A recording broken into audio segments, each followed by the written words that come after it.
Hello everyone and welcome back to another day of the Very Green Lockdown, where I show you how you can change things up around your home to help the environment. So today I'm going to be talking to you about food storage. We already talked a little bit about food waste in my other video, but it's important to think about food storage when you do actually bring your food home, because incorrect storage of your food can be a big reason why it goes off faster. So I'm going to run through some of the great ways you can store your food.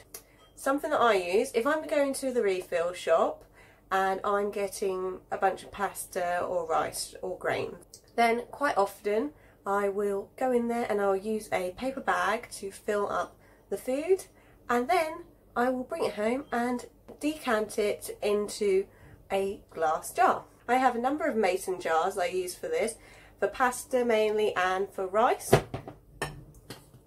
And you can pick these up in charity shops really cheap as well, and just on Facebook Marketplace and other second-hand places, so you don't have to buy them brand new. They're really useful for keeping things airtight, and they save space in the cupboard, and you don't have to have all these packets laying about that are all falling over and risk spilling all your pasta everywhere. I also try and reuse glass jars that I have from cooking sauces and other things when I've actually bought a jar, and I use them for something else. So for example, this is a onion and garlic pasta sauce jar, but this has been in storage now since July because I washed it up back then and used it to make cherry jam from my cherry tree, and the cherry jam's still good in there and it's been sitting there waiting for me to make my next Bakewell tart, which I'm hopefully going to do soon, over the weekend perhaps. Another source of good containers are the containers that you might get when you order a takeaway. So you don't have to feel so bad when you get your takeaway, because at least you're getting some reusable plastic containers. Quite often they'll have the little microwave wavy symbol, meaning that you can reuse them in the microwave.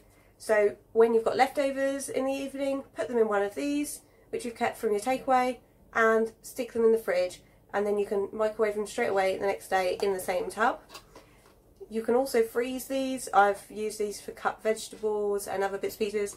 And then one of the biggest things that we use normally in our food storage is actually cling film, which is a non-recyclable plastic, very harmful for the environment. And so something to consider is, how can we make our cling film reusable? Well, the way to do that is through using beeswax wraps. So initially, when I first tried it out, I bought this one, which is rolled up, and if I unball it, you can see it's quite big, and it's a piece of fabric which has been layered in natural beeswax to give it a sticky feeling, so as soon as you scrunch it up, it stays scrunched up. And you can use this because when you've got a bowl, if you're not using one of your takeaway tubs, or you've got, say, a casserole dish and you just want to put it straight into the fridge, you can lay your beeswax wrap over it, just like cling film, tuck it around the edges, and it will stay fresh. So I bought this one, but then I've started to recently, over Christmas, make my own, because they're not hard. This is one I recently made, which has obviously got a Christmas theme to it. So today I'm going to show you how to make your own beeswax wrap. So to make our beeswax wrap, we need some cotton fabric, which you could get second hand from a charity shop or from an online marketplace. I've got some of this fabric which was second hand, and I have just cut it into a square that is big enough for a bowl. If I was to put the bowl on there, it could be a plate as well, then you know that it will come up around the sides when it becomes the wrap. I've also cut the edges with a pair of shearing scissors, meaning that all the edges are crinkly. This stops you from having any fraying. Equally, you could sew the edges down a folded edge. So now that I've got my piece of fabric, I need an oven tray with some baking paper over it. Place my fabric down, and then I'm going to sprinkle on my beeswax pellets.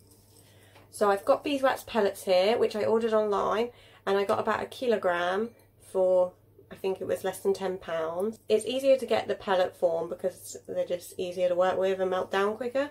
And then all we're going to do is sprinkle them very lightly over our cloth.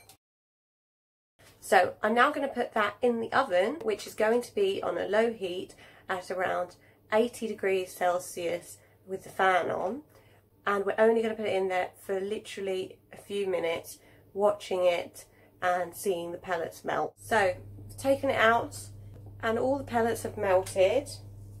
So now if I lift it up, I can see a good layer of beeswax. So now whilst it's still hot, we're going to hang it over something and let it air dry. It only takes a minute or so, and then we can give it the scrunch test and see if it's cling filmy enough. So it's all cooled down now and we can see it's quite stiff now, and if I roll it up it stays like that, and that's what we want, something that stays in the ball that you roll it into.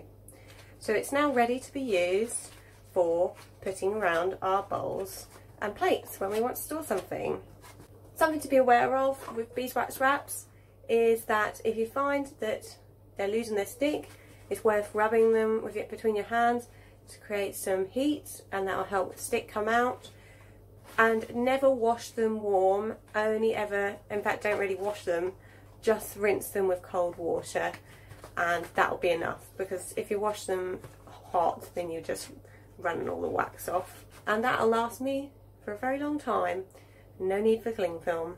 So now you can see, with the addition of the new beeswax wraps and my other ones, how I would store things in the fridge. So I hope you've all enjoyed seeing how I store my food today, and will consider making some of your very own beeswax wraps. They're not hard to do, as you've seen in the video today. So I'll see you back tomorrow for another day of the Very Green Lockdown. Don't forget to hit subscribe. See you later.